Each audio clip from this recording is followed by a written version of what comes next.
علیکم ملګرو، امید لرم چې ښه به یې او د ژوند په مزو کې به یې. ملګرو د یو بل ورور سره دوکه شوې ده، خو حیران په دې یم چې داسې قسمالات په زموږ په وطن کې کله ټیک کېږي.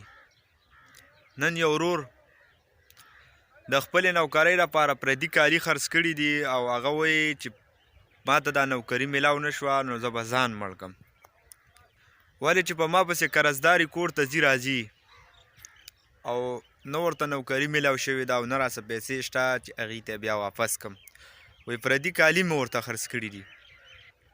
خو بس نه پوهېږو چې زموږ په وطن کې داسې قسمالات ولې سټارټ دي. نو په موږ باندې به د الله عذابونه دا به په موږ نه راځي.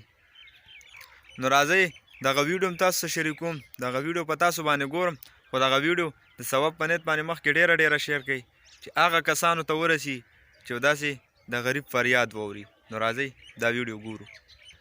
دا تاسو څه مسله ده؟ تا نه چا پیسې والي؟ جی دا په ډېر کټ خیل کې ظهیر الګ دی او ولد ولی خان والد صاحب نوم دی. ما د پولیس 2 نمبر اډر راکو او ما ته وی چې تا به زه میاشت کې برسي کوم مانې 8 لک روپۍ واغشتې.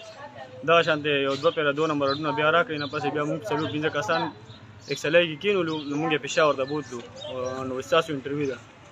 نو موږ دلته پولیسین سربار واړو واپس یې راوستو او یې کار وروسته شو. نو بیا نه پس چې ما اډر راکو ما چې کوسی بیا کنه هغه بوګس وخته نو چې بوګس غوډه نه پس ما نه خپل پیسو مطالبه وکړه. نو هغه ماته د څه نوم دی؟ تن ظهیر او د تاسو نوم دی؟ زما جی عبید نوم دی. او ته د کوم ځای؟ زه نو شرکدان یم جی. او تا پولیس ته ویلي دي؟ او جی ما پی خو یارم کړی و مسراوتی په ضمانت دی. ښه اوس زما پیسو لپاره اوس هغه ما پس وکیلان ولیا پیسې مرانو بس. ښه نو تاسو څه مطالبه کې پولیس ته او ججانو ته څه مطالبه کې؟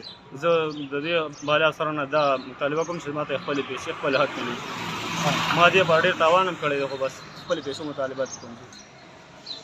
سر جی ما دې پر د کالي خرڅ کړي دي که ما ته خپل پیسې ملونه شي زه په ځان نور لګوم. ما سره خو نور څه شته هم نه سر، ما پس قرضداري ځي راځي، ما خلکو نه قرضونه کړي دي او سمې کالي خرڅ کړي سر. او هلک په ضمانت پرې رها دی؟ او جی